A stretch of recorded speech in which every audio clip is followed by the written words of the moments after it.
श्री लक्ष्मण जी परम संत सेवी श्री लक्ष्मण जी संतों के रहने के लिए निवास स्थान बनवा रहे थे। छत का पटाव हो गया, परंतु वह अभी परिपक्व नहीं हुआ था कि छत की आधारभूता एक बल्ली टूट गई।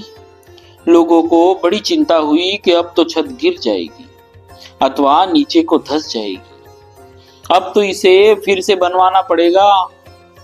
श्री लक्ष्मण जी ने सबको समझाया कि आप लोग चिंता नहीं करें, श्री हरि कृपा से कुछ भी नहीं बिगड़ेगा। सचमुच प्रातःकाल जब सबने देखा तो बल्ली में टूटने का निशान भी नहीं था। छत जो की त्यों दुरुस्त थी। सब लोग भगवान की इस प्रत्यक्ष कृपा पर आश्चर्य करने लगे। ऐसे अनन्य निष्ठावान और संत सेवी भगवत भक्त थे श्री लक्ष्मण जी। बोलिए श्री लक्ष्मण जी भक्तराज जी महाराज की जय। भक्तवत्सल भगवान की जय। श्री लफरा जी। श्री लफरा गोपाल देवाचार्य जी, आप निम्बार्क संप्रदायाचार्य श्री स्वामी हरि व्यास देवाचार्य जी के कृपा पात्र थे।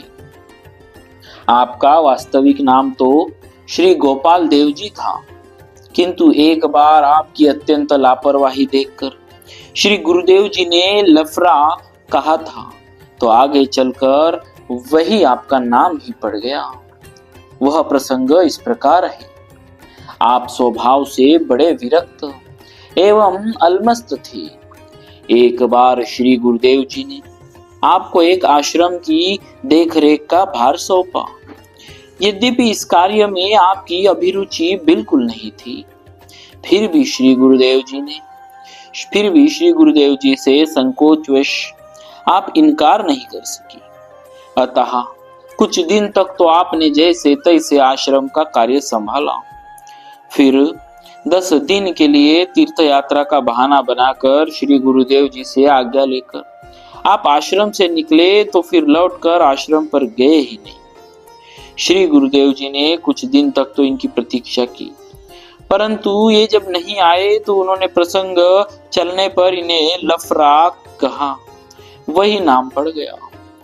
एक बार ये घूमते फिरते एक संत के स्थान में पहुंची। वे संत जी संतों की खूब सेवा करते थे, परंतु उस दिन वे बड़े उदास थे। लफरा जी ने उदासी का कारण पूछा तो उन्होंने बताया कि यहाँ का राजा एक दुष्ट यवन है।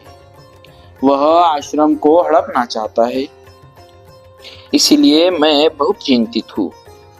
लफरा जी ने उस संत जी से कहा कि आप आश्रमवासी सभी संतों को लेकर कहीं अन्यत्र चले जाइए, मैं अकेले उस दुष्ट को देख लूंगा।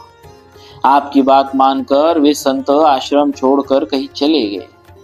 आप अकेले ही वहां रह गए। उसी दिन यवन राजा ने आश्रम के सभी संतों को गिरफ्तार करने के लिए सिपाहियों को भेजा।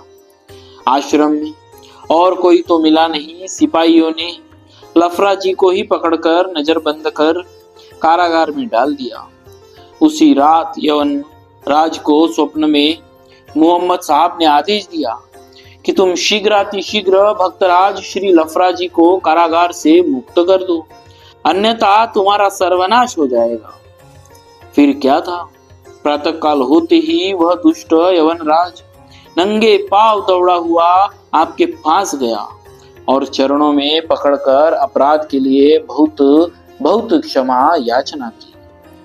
श्री लफरा जी ने क्षमा प्रदान करते हुए उसे साधु सेवा का उपदेश दिया। आपके उपदेश से प्रभावित होकर यवनराज ने बहुत सी जमीन साधु सेवा निमित्त आश्रम को प्रदान कर दी। बोलिए श्री लफरा जी गोपाल देवाचार्य जी महाराज की जय। भक्तवत्सल भगवान की जय।